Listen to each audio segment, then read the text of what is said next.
Itelo chuan kariang Tony heliam vatse Lengduni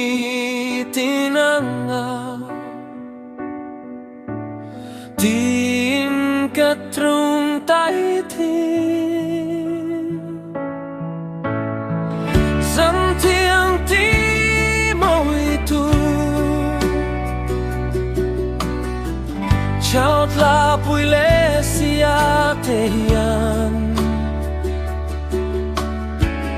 Imoy ng sawi Zanthiang Kira ho chu izun zamahian Katuy ratri Kuanu hibiak kadu Nang niminturen vatse Timlay luatu Kabian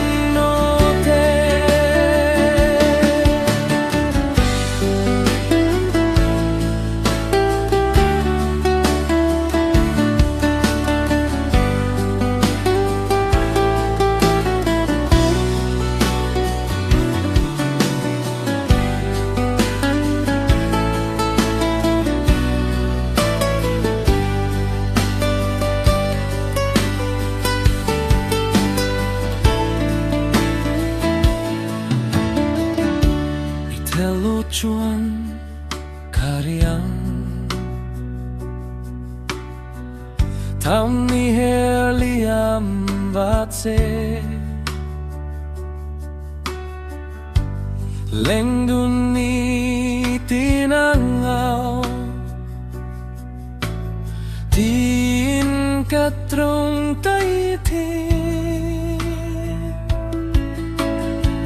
Zanthiang ti mawitu Chhakchhuak puile sia tehian Imoy ng sawi Zanthiang